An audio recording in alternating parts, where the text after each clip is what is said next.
আসসালামু আলাইকুম। আমি advocate Sheikh Jubair Hossain, the legal solution law ফার্মের পক্ষ থেকে সবাইকে শুভেচ্ছা ও অভিনন্দন। আজ আমি একটি ক্লাস নিচ্ছি। আমার সামনে আছে আমার দুইটি ছোট ভাই, তারা জুডিশিয়ারির এক্সামের জন্য প্রিপারেশন নিচ্ছে। আমি তাদেরকে আজ প্রথম ক্লাস নিলাম আমার এই চেম্বারে, আমার বাসার চেম্বারে আজ আমি তাদের সাথে প্রথম ক্লাস নিলাম। আমাদের প্রথম ক্লাসটা ছিল দ্য ট্রান্সফার প্রপার্টি অ্যাক্ট 1882। আমরা অনেকগুলো সেকশন আলোচনা করেছি আজকে। আমরা 1882 টিপি অ্যাক্টের প্রায় 3 থেকে শুরু করে আমরা 21 নম্বর সেকশন পর্যন্ত আলোচনা করেছি।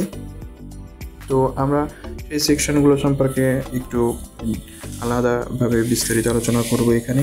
সংক্ষিপ্ত আলোচনা, আর কি, খুব বিস্তারিত না, একটা সংক্ষিপ্ত আলোচনা হবে। আমরা জাস্ট এটা নলেজটা আবার আরেকবার রিমাইন্ড করার জন্য আমরা এটা করব। তো প্রথমে আমরা 3 নম্বর সেকশন, যেখানে আছে ইন্টারপ্রিটেশন ক্লাস ট্রান্সফার প্রপার্টি অ্যাক্টের। এখানে আপনার ইমুভেবল প্রপার্টি, আপনার রেজিস্টার্ড ইনস্ট্রুমেন্ট, অ্যাকশনেবল ক্লেইম, এই সংক্রান্ত বিষয় নিয়ে আলোচনা করা হয়েছে। এরপরে আছে আমরা আলোচনা করেছি 5 নম্বর, যেখানে বলা হয়েছে যে ট্রান্সফারটা কাদের মধ্যে করা যেতে পারে। অর্থাৎ 5 নম্বর সেকশনে বলা আছে যে ইন্টারভিউস, অর্থাৎ জীবিত ব্যক্তিদের মধ্যে করা যেতে পারে, কোম্পানি বা অ্যাসোসিয়েশন বা এ বডি অফ পার্সন এদের মধ্যে করা যেতে পারে।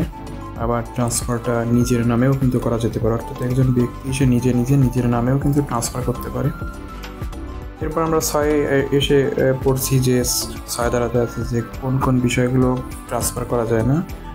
6 বলা হয়েছে যে আপনার অ্যালাওয়েন্স, স্টিপেন্ডস, এরপরে আছে আপনার পাবলিক অফিস, ইয়ার রাইট টু সু, অর্থাৎ মামলা করার অধিকার, টু রি entry the property except the owner, অর্থাৎ সম্পত্তিতে নতুন করে আবার পুনরায় প্রবেশ করা শুধুমাত্র আপনার মূল মালিক ব্যতীত। এরপর আছে মেয়ার সাকসেশন রাইট, যে সামনে যাকে আমরা সাকসেশন বলি, অর্থাৎ ভবিষ্যতে সম্পত্তিতে ওয়ারিশ পাওয়ার যে অধিকার, এগুলো ট্রান্সফার করা যায় না। এরকম পেনশন সহ বিভিন্ন ধরনের বিষয়, সেগুলো কিন্তু ট্রান্সফার করা যায় না।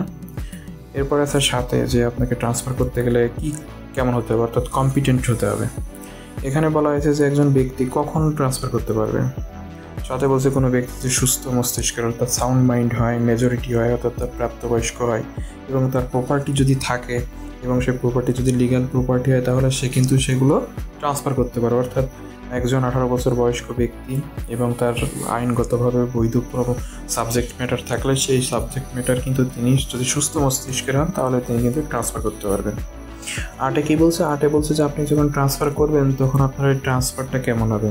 8 বলছে অধিকার সংক্রান্ত ব্যাপার, অর্থাৎ যখন কোনো ব্যক্তি তার প্রপার্টিটা ট্রান্সফার করে, 8 ধারাতে বলা হয়েছে যে সেই প্রপার্টির যে রাইট, অর্থাৎ ট্রান্সফারার, অর্থাৎ যে হস্তান্তরকারী, তার সম্পত্তি যখন ট্রান্সফার করে অন্য কোনো ব্যক্তিকে দিয়ে দেয়, তখন সম্পূর্ণ রাইট, অর্থাৎ ইন্টারেস্ট ওই যে ট্রান্সফারি, অর্থাৎ হস্তান্তর গ্রহীতার নিকট চলে যায়। অর্থাৎ আপনি যদি জমি বিক্রি করেন, তাহলে আপনার জমিতে যে ধরনের যে রাইট আছে সবগুলো কিন্তু যে ক্রয় করছে তার আন্ডারে চলে যাবে। আবার আপনি যদি কোনো বাড়ি বিক্রি করেন, তাহলে বাড়িতে যেমন জানলা, দরজা, তালা, বাড়িতে যদি কোনো ভাড়াটিয়া থাকে, তাহলে পরবর্তী যে সকল অধিকার সব কিন্তু আপনার যে ক্রয় করলো তার আন্ডারে চলে যাবে। 9 বলছে যে ওরাল যে কন্ট্রাক্টটা করা যায় কিনা।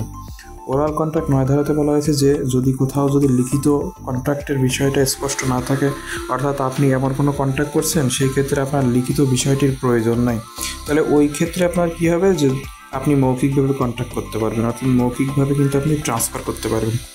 তার মানে যদি লিখিত বিষয়টি যদি না থাকে, তাহলে আপনি ওরালও কিন্তু আপনি ট্রান্সফার করতে পারবেন।